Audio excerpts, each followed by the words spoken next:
అధిక బరువు అనేక సమస్యలకు కారణం. సాహితీ యోగా ఆన్లైన్ క్లాసులో జాయిన్ అవ్వండి. ఆంధ్రప్రదేశ్ రాజధాని అమరావతి నిర్మాణాలకి సంబంధించి ఐకానిక్ భవనాలు, ప్రధానంగా అడ్మినిస్ట్రేటివ్ క్యాపిటల్ ఏరియాకి సంబంధించిన భవనాలన్నీ కూడా గత 5 ఏళ్లుగా జల సమాధి అయినటువంటి పరిస్థితి. అక్కడి నుంచి నీళ్లు తోడేటువంటి ప్రక్రియని ఏపీసీఆర్డీఏ ప్రభుత్వ ఆదేశాలతో మొదలుపెట్టింది. ఇప్పుడు 17 రోజుల్లో మొత్తం నీళ్ళన్నీ కూడా తోడేశారు. అప్పుడు ఎలా ఉంది, ఇప్పుడు ఎలా ఉంది దృశ్యాలు ఒకసారి చూస్తే, తాజా దృశ్యాల్ని పరిశీలించి చూస్తే కనుక ప్రస్తుతం కొంచెం మాత్రమే నీళ్లు ఉన్నాయి. 17 రోజుల్లో దాదాపుగా నేలమట్టం అయిపోయినాయి. రోజుకి 6 మోటార్లు చొప్పున ఇక్కడ హై కెపాసిటీ ఉన్నటువంటి మోటార్లను తెప్పించారు. నర్మదా ఆఫ్షోర్ కన్స్ట్రక్షన్స్ కంపెనీకి సంబంధించి నవీ ముంబై నుంచి ఈ మోటార్లను తీసుకొచ్చింది ఈ సంస్థ. రోజుకి 12 గంటల పాటు ఈ మోటార్లను రన్ చేయడం, అలానే 6 మోటార్లు నిరంతరాయంగా పనిచేసినాయి. 6 మోటార్లు 12 గంటలు టార్గెట్ పెట్టుకున్నారు. 12 గంటలు పనిచేయడం వలన పూర్తిగా వాటర్ సోర్స్ మొత్తాన్ని కూడా బయటికి లాగేటువంటి అవకాశం ఏర్పడింది. ఇక్కడ ఇంకో విషయాన్ని గమనిస్తే కనుక ఐకానిక్ టవర్స్ ప్రాంతం మొత్తాన్ని కూడా 3 బ్లాకులుగా విభజించుకుని పనులు చేస్తూ పోయారు. ఈ 3 బ్లాకుల్లో ప్రధానమైనటువంటి అడ్మినిస్ట్రేటివ్ భవనాలు, అలానే సచివాలయం హెచ్ఓడికి సంబంధించినటువంటి భవనాలు ఉన్నాయి. మరొక బ్లాక్లో ఆంధ్రప్రదేశ్కి సంబంధించినటువంటి పర్మనెంట్ సెక్రటరియట్ కన్స్ట్రక్షన్ ఫౌండేషన్ ఉంది. మరొక దగ్గర హైకోర్టు పర్మనెంట్ బిల్డింగ్కి సంబంధించినటువంటి కన్స్ట్రక్షన్ ఉంది. సో ఇప్పుడు ఉన్నటువంటి పరిస్థితుల్లో సెక్రటేరియట్ భవనాలకు సంబంధించిన అన్ని కనుక మీరు దృశ్యాలని గమనించి చూస్తే ఒక సైడ్ మొత్తం క్లియర్ అయిపోయినటువంటి పరిస్థితి ఉంది. క్లియర్ అయిపోయినటువంటి ఈ దృశ్యాలతో వాటర్కి సంబంధించి మరొక రోజు క్లారిటీ, ఒక్క రోజు పనిచేస్తే కనుక ఇక్కడ మీరు గమనించి చూడొచ్చు. ఈ దృశ్యాల్లో పూర్తిగా డ్రై అయిపోతున్నటువంటి ల్యాండ్ క్లియర్గా కనిపిస్తుంది. ఈ డ్రై అయిపోతున్నటువంటి ల్యాండ్కి సంబంధించినటువంటి ప్రదేశం మొత్తాన్ని కూడా ఒక 2 రోజుల పాటు పూర్తిగా ఆరే విధంగా, అంటే ఎండ పడితే కనుక డ్రై అయిపోవడానికి, పూర్తిగా డ్రై అవ్వడానికి అవకాశం ఉంటుంది. కాబట్టి దానిపైన అధికారులు ఇప్పుడు ఫోకస్ పెట్టారు.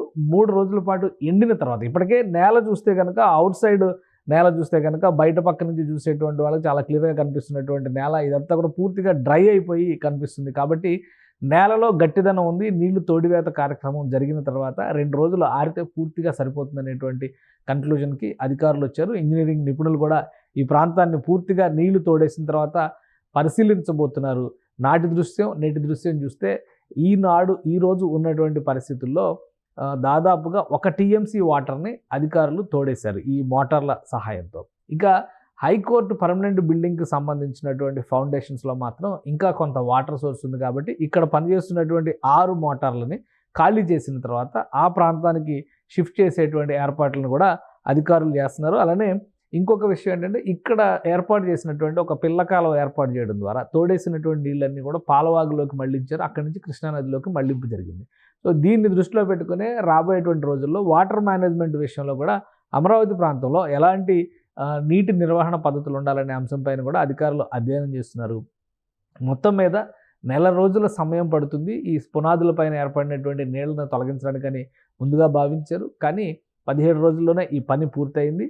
2-3 రోజుల పాటు పూర్తిగా నేల ఆరిన తర్వాత ఫౌండేషన్స్ దగ్గరికి నేరుగా వెళ్ళి ఐఐటి మెడ్రాస్కు సంబంధించినటువంటి నిపుణుల బృందం మరొకసారి దాన్ని పట్టుతో పరీక్షల్ని చేయబోతున్నారు. ఎందుకంటే ఫౌండేషన్ దాదాపు 5 సంవత్సరాల పాటు 1 టీఎంసీ నీళ్లలో నాని ఉన్నటువంటి నేపథ్యంలో ఎంతవరకు పటిష్టత ఉంది, ఎంతవరకు దీని సామర్థ్యం గట్టిగా ఉందనేటువంటి విషయాన్ని కూడా తేల్చేటువంటి అవకాశం ఉంది. ప్రాథమికంగా చేసినటువంటి పరీక్షల్లో అయితే ఈ భవనాలకు ఎలాంటి డోకా లేదు, నిర్మాణ ప్రక్రియను ముందుకు తీసుకెళ్ళొచ్చు అనేటువంటి క్లారిటీ ఇచ్చారు. అయితే సీఎం చంద్రబాబు నాయుడు ఆదేశాల మేరకు నీటి తోడివేత అయిన తర్వాత కూడా మరొకసారి పరీక్షలు చేయాలని ఆదేశించారు. కాబట్టి ఈ 2-3 రోజులు ఈ భవన ప్రాంగణ ప్రాంతాలన్నీ కూడా కాస్త ఆరిన తర్వాత అధికారుల బృందం ప్రత్యేకంగా అక్కడ పర్యటన చేయబోతుంది.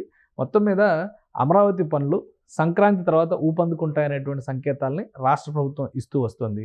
అదే క్రమంలో ఇప్పుడు ఇక్కడ జరుగుతున్నటువంటి పరిణామాలను బట్టి చూస్తే కనుక ఇది పూర్తిగా సీడ్ క్యాపిటల్ ఏరియా, అంటే కోర్ క్యాపిటల్ ఏరియా కింద ప్రభుత్వం దీన్ని నోటిఫై చేసింది. గవర్నమెంట్ సిటీ అని ఏదైతే చెప్పిందో అడ్మినిస్ట్రేటివ్ బ్లాక్స్ అన్నీ కూడా ఇక్కడే నిర్మాణం జరుగుతాయి. కాబట్టి ఈ ప్రాంతంలో పనుల్ని మరింత వేగంగా ముందుకు తీసుకెళ్లాలంటే ముందుగా నీళ్ల తోడివేత కార్యక్రమమే ముఖ్యమైనది అనుకున్నారు. మొత్తం మీద 17 రోజుల్లో నీళ్లు మొత్తం కూడా తోడేశారు. కాస్త కొద్దిగా ఎండాల్సినటువంటి పరిస్థితి ఉంది కొన్ని చోట్ల, అంటే హైకోర్టు బిల్డింగ్ భవన సముదాయం ఉన్న చోట్ల ఈ మోటార్లన్నీ షిఫ్ట్ చేసి అక్కడ కూడా 2-3 రోజుల్లో నీళ్లు మొత్తం తోడేసేటువంటి అవకాశం ఉంది. సో ఈ పనులన్నీ పూర్తయిన తర్వాత తదుపరి దశలో నిర్మాణ పనులు ప్రారంభించడానికి, ఎందుకంటే ఇవన్నీ కూడా రాఫ్ట్ ఫౌండేషన్ నిర్మాణాలుగా చేశారు. ఒకే రోజు 1 లేదా 2-3 రోజుల్లో ఒకేసారి ప్రతి బ్లాక్ని కూడా కాంక్రీట్తో ఫిల్ చేసి నిర్మించేటువంటి పద్ధతిని అనుసరించారు. కాబట్టి ఇప్పుడు కూడా ఈ నిర్మాణాల కింద ఈ ఫౌండేషన్స్ పైన దాదాపు 40 నుంచి 50 అంతస్తుల భవనాలు నిలబడబోతున్నాయి. ఒకసారి మనం గతంలో ఇచ్చినటువంటి గ్రాఫిక్స్ నమూనాను కనుక చూస్తే ఈ 40 నుంచి 50 అంతస్తులు నిలబడబోయేటువంటి భవనాల్లో సీఎం కార్యాలయంతో పాటు వివిధ విభాగాధిపతుల కార్యాలయాలు కూడా అందులో ఉంటాయి. ఆ నమూనాలకు తగ్గట్టుగా అంటే అన్ని అంతస్తులు పైన మోసేటువంటి కెపాసిటీ కింద ఉందా లేదా, ఎందుకంటే ఫౌండేషన్ అనేది చాలా ముఖ్యమైనది. పైగా అమరావతి ప్రాంతంలో భూమి మెతక భూమి ఉండడం వలన ఫౌండేషన్ గట్టిగా ఉండదనేటువంటి అభిప్రాయాలు ఉంటాయి. ఇంజనీరింగ్ నిపుణులతో చర్చించిన తర్వాత పెద్ద ఎత్తున రాఫ్ట్ ఫౌండేషన్ల నిర్మాణం చేయడం ద్వారా ఈ అమరావతి నిర్మాణ ప్రక్రియనే ప్రభుత్వం ప్రారంభించింది. కాబట్టి ప్రస్తుతం వచ్చినటువంటి బయటకు తేలినటువంటి పునాదుల పటిష్టతని పరిశీలించిన తర్వాత మిగిలిన నిర్మాణ ప్రక్రియలన్నింటి విషయంలో కూడా రాష్ట్ర ప్రభుత్వం ముందడుగు వేయబోతుంది.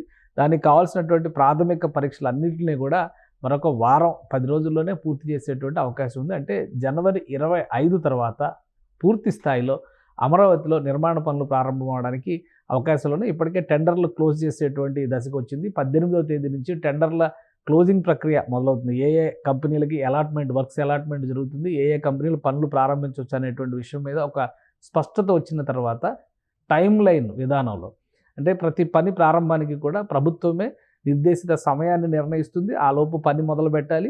నిర్ణయించినటువంటి కాలంలోపు పనులు పూర్తి చేసే విధంగా కాంట్రాక్ట్ సంస్థలకు కూడా ఈసారి టార్గెట్ బేస్డ్ కాంట్రాక్ట్స్ ఇవ్వాలనేటువంటి ఆలోచనతో ఏపీ ప్రభుత్వం ఉన్నట్టుగా తెలుస్తుంది. ఇప్పుడు నీళ్ల తోడివేత అనేది ఒక ప్రధాన ప్రక్రియ. అది పూర్తయింది కాబట్టి తదుపరి కార్యాచరణకి ఏపీసీఆర్డీఏ అధికారులు సన్నద్ధమవుతున్నారు. సుమన్ టీవీలో మీ పర్సనల్ అండ్ బిజినెస్ ప్రమోషన్స్ కోసం కింది నెంబర్కి కాంటాక్ట్ చేయండి.